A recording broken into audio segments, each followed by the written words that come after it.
यहाँ पर हम देखें प्रश्नमाला 11.3,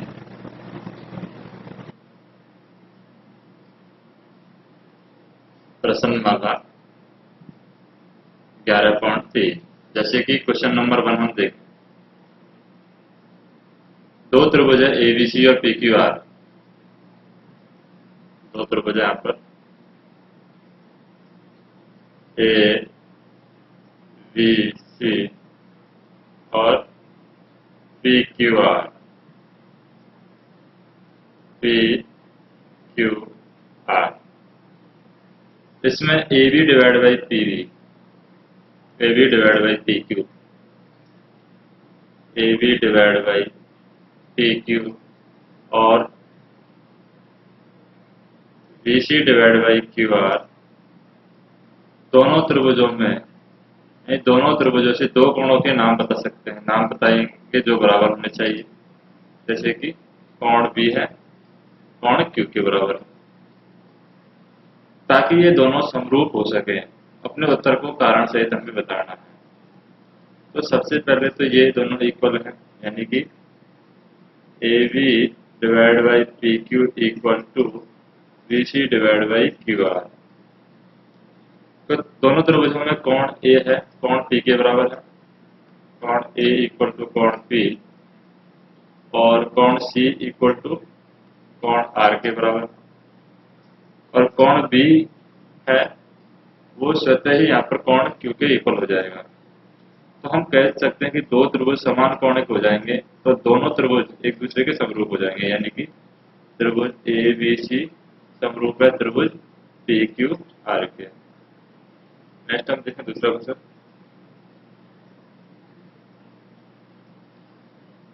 दूसरा क्वेश्चन दिया हुआ है त्रिभुज ए बी सी और डी एफ, त्रिभुज A B C, A B C और है डी ई एफ, ये है डी ई एफ। दो त्रिभुज है, त्रिभुज A B C D F. इसमें कोण ए इक्वल टू कोण डी दिया हुआ है, कोण बी इक्वल टू कोण एफ दिया हुआ है, और क्या हम कह सकते हैं कि त्रिभुज ए बी सी है वो समरूप है त्रिभुज डी ई एफ के। कारण सहित हमें बताना है। तो कारण सहित बताने के लिए हम देखें यहाँ पर कि दोनों त्रिभुज समरूप नहीं है। कोण ए बी सी है समरूप नहीं है त्रिभुज डी ई एफ के, समरूप नहीं है। क्यों नहीं है? क्योंकि दिए गए कोणों के क्रम में हम बात करें, कोण ए इक्वल टू कोण बी दे रखा है, ठीक है, लेकिन कोण बी इक्वल टू कोण ई होना चाहिए, जबकि यहाँ पर दे रखा है कोण बी इक्वल टू कोण एफ, तो ये गलत है। तो इन कोणों के क्रम के अनुसार यहाँ पर ये होना चाहिए कोण बी इक्वल टू कोण ई और कोण सी इक्वल टू कोण एफ, तब ये समरूप कर रहेंगे। तीसरा क्वेश्चन देखें। तीसरा क्वेश्चन क्या दे रखा है, यदि त्रिभुज ए बी सी समरूप है एफ डी ई के, जैसे ए बी सी त्रिभुज दे रखा है, ए बी सी समरूप त्रिभुज है इसके किसके, एफ डी ई के, एफ डी ई के दोनों समरूप दे रखे हैं। तो क्या हम कह सकते हैं कि A B divide by D E D F, A B divide by D E equal to B C divide by E F, F D E equal to C A divide by F D, ये हम कह सकते हैं। तो उत्तर का कारण सहित कारण भी हमें बताना है। तो यहाँ पर हमने दे रखा है कि दोनों समरूप हैं, इसके अकॉर्डिंग इनके आधार पर हम ये चीज नहीं लिख सकते हैं, क्योंकि वास्तव में शीर्षों के क्रम के अनुसार अनुपात होता है, जैसे कि A B divide by F D होना चाहिए equal to B C divide by D E होना चाहिए equal to C E divide by E F होना चाहिए, वास्तव में बी होना चाहिए। नेक्स्ट हम देखते हैं फोर्थ क्वेश्चन।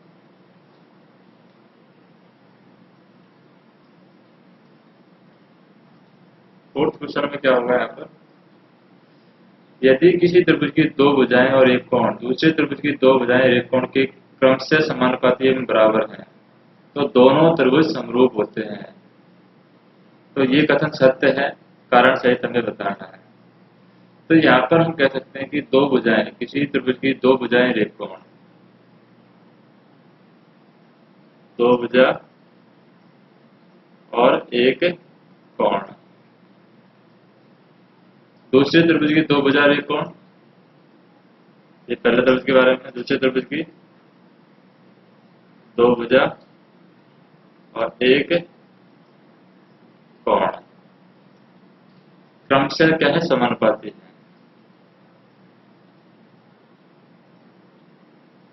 क्रमशः समानुपाती है, तो दोनों त्रिभुज समरूप कहलाएंगे। दोनों त्रिभुज यहाँ पर क्या कहलाएंगे, समरूप कहलाएंगे। तो यह कथन सत्य है या गलत है, तो ये गलत है, क्योंकि दोनों त्रिभुजों में दो भुजाएं और उनके अंतर्गत बने कोण समान होने पर ही दोनों त्रिभुज समरूप होते हैं। जैसे कि अगर मान लो दो भुजाएं हैं तो उनके द्वारा जो कोण बन रहे हैं ये बराबर होने चाहिए, तभी ये समरूप कहलाते हैं। अगर ये दो भुजाएं हैं और एक कोण, दो भुजा और एक कोण ये बराबर है, यहाँ पर दो भुजा, ये वाली भुजा और एक कोण बराबर है, तो ये समरूप नहीं कहलाएंगे, तो ये नहीं होगा यहाँ पर। नेक्स्ट हम देखें पांचवा क्वेश्चन, समान कोणिक त्रिभुजों से क्या तात्पर्य है, इनमें परस्पर क्या संबंध हो सकता है। समान कोणिक त्रिभुज, समान कोणिक त्रिभुज, तो समान कोणिक त्रिभुज क्या होते हैं और उनके बीच में क्या संबंध होता है। यदि दो त्रिभुज में उनके संगत कोण बराबर हो, जैसे कि ये दो त्रिभुज हैं, उनके संगत कोण बराबर हो, जैसे कि ये कोण इसके बराबर हो, ये वाला कोण इसके बराबर हो, ये वाला कोण इसके बराबर हो, यदि दो त्रिभुजों में उसके संगत कोण बराबर हो तो वे दोनों त्रिभुज समान कोणिक त्रिभुज कहलाते हैं। और साथ ही यदि दोनों त्रिभुजों के संगत कोण बराबर हो,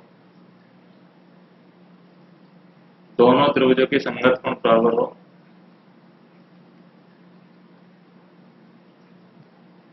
के संगत कोण बराबर हो, तो वे दोनों त्रिभुज समरूप होते हैं, तो वे दोनों त्रिभुज समरूप होते हैं, समरूप होते हैं। नेक्स्ट हम देखें छठवां क्वेश्चन,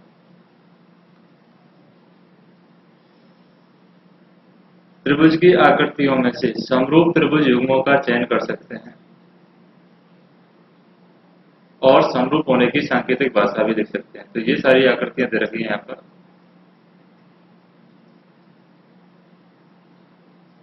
जैसे कि समरूप आकृति कौन कौन सी है।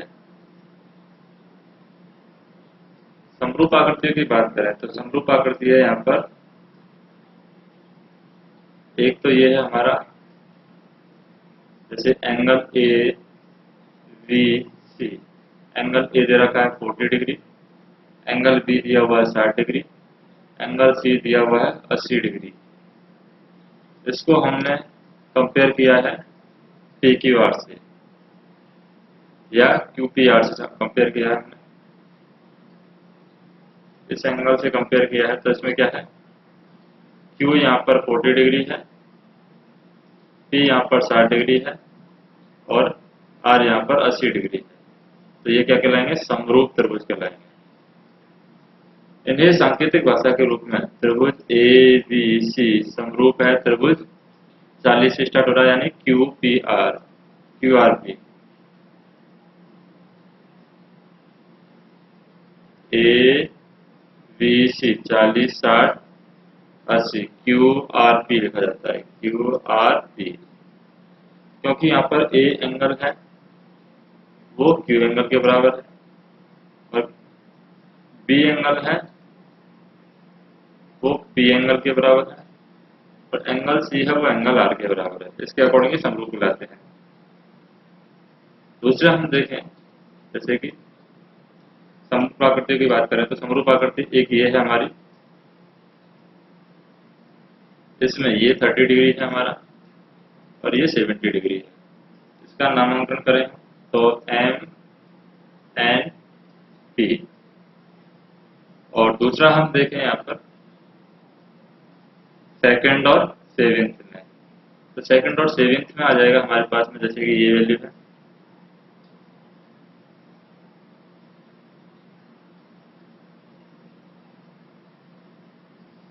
X Y Z. तो एक्स वाई हो जाएगा यहाँ पर 30 डिग्री और जेड हो जाएगा यहाँ पर 70 डिग्री। तो ये यहाँ पर कहलाती हैं, दी गई आकृतियों में समरूप आकृतियां कहलाती है।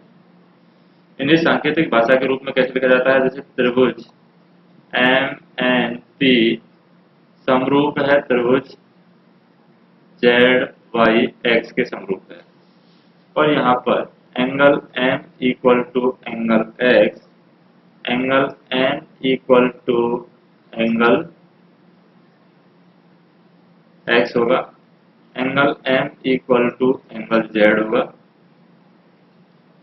और angle P equal to angle Y होगा।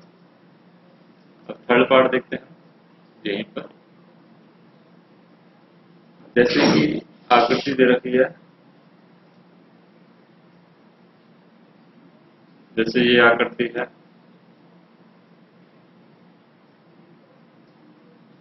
P Q R. P Q are में जैसे कि ये 3 सेंटीमीटर है, ये 2.5 सेंटीमीटर है, ये 2 सेंटीमीटर है। और इसकी जो समरूप आकृति होगी, जैसे हम मान लेते हैं समरूप आकृति, जैसे इसकी डबल हो जाएगी 6, 2 की 4 हो जाएगी और 2.5 की 5 हो जाएगी, इसकी 6 हो जाएगी। इसको नामांकन दे देते हैं हम जी एफ ई। तो ये दोनों समरूप आकृतियां कहलाएंगी। इसको हम ऐसे लिखेंगे, यानी त्रिभुज पी क्यू आर समरूप है त्रिभुज ई एफ जी के। और इसको हम लिख सकते हैं angle P equal to angle E, angle Q equal to angle F, angle R equal to angle G। Fourth D part में हम देखें, यहाँ पर डी पार्ट पर यहाँ पर देखें हम आकृति, जैसे कि एक आकृति है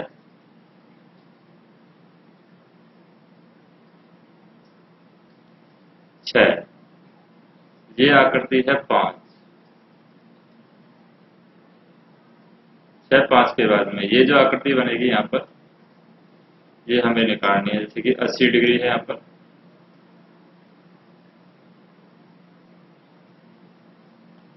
एक और आकृति हमारे बनानी है, जैसे कि इसी के अकॉर्डिंग 80 डिग्री का एंगल बने, 3 का 6 की जगह 3 हो जाए, 5 की जगह 2.5 हो जाए। एंगल वही कितने का बना रही है, 80 डिग्री का बना रही है। तो इसको नाम देते हैं एम एन एल, यानी एल एम है। और इसको नाम देते हैं जैसे एफ जी ई, यानी ई एफ जी। तो इसमें भी हम कह सकते हैं कि त्रिभुज ई एफ जी समरूप है त्रिभुज एन एम एल के। इसमें angle E equal to angle N है, angle D equal to angle M है, यानी कि एंगल जी है ये। और angle F equal to angle L है। अब देखते हैं 7वां क्वेश्चन। 7वें क्वेश्चन में दे रखा है आकृति में पी क्यू आर एस और समरूप है त्रिभुज टी आर एस के।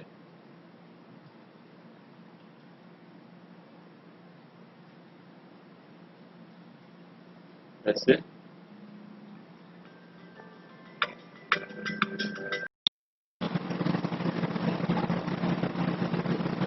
यहाँ पर हम देखें, जैसे कि 7वां क्वेश्चन है यहाँ पर पी क्यू आर और एस टी इसके पैरेलल में।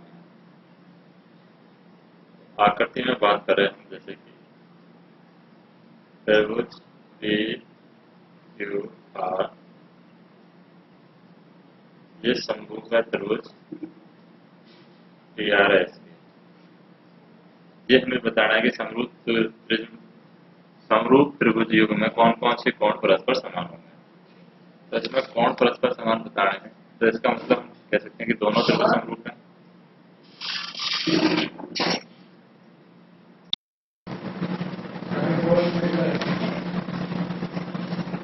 यहाँ पर क्या होगा, जैसे कि हम बात करें दोनों समरूप त्रिभुज हैं, तो दोनों समरूप त्रिभुजों के अकॉर्डिंग जैसे कि एंगल जो है R P Q equal to होगा एंगल आर पी क्यू, यानी ये वाला जो एंगल है होगा आर एस टी से, यानी कि एंगल आर एस टी। और एंगल जो है R Q P angle equal to होगा आर एस टी के। तो इसके अकॉर्डिंग हमें करना होगा।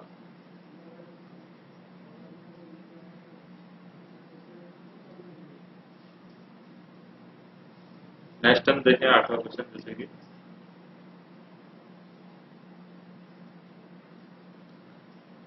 8वें क्वेश्चन में जैसे कि आकृति में दो त्रिभुजों का चयन करना है जो परस्पर समरूप है। तो जैसे ये आकृति दे रखी है ए बी सी, फिर ये ए डी,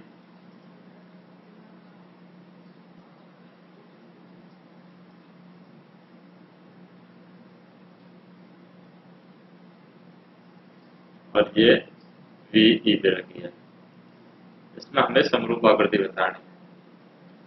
तो परस्पर समरूप आकृति क्या कहलाएगी, जैसे कि यदि हमें दे रखा है सी वी ई, यानी एंगल सी वी ई की वैल्यू है, यानी ये वाला एंगल, ये इक्वल टू दे रखा है सी ए डी, यानी कि ये वाला angle equal to angle C A D.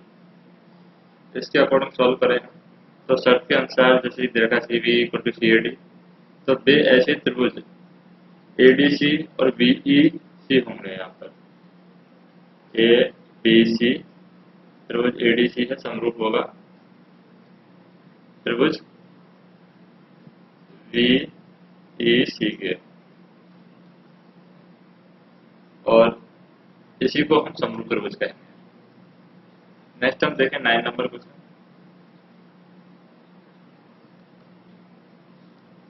9 number के क्वेश्चन में क्या होता है, जैसे कि आकृति में पी क्यू और आर एस समांतर दे रखे हैं। पी क्यू और आर एस ये समांतर दे रखा है। तो इसके अकॉर्डिंग वैल्यू सॉल्व करें, जैसे कि ये वैल्यू हो जाएगी और ये पॉइंट हो जाएगा यहाँ पर 4 पॉइंट।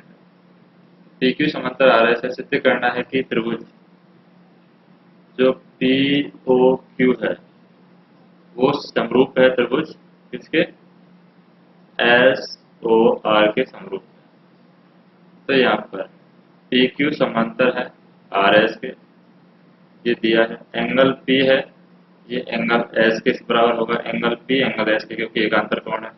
इसी तरीके से एंगल क्यू है वो एंगल आर के बराबर होगा क्योंकि एकांतर कोण है। और angle P O Q equal to होगा एंगल एस ओ आर, क्योंकि शीर्षाभिमुखी कोण है। इसका मतलब हम कह सकते हैं कि त्रिभुज पी ओ क्यू समरूप है त्रिभुज एस ओ आर के समरूप।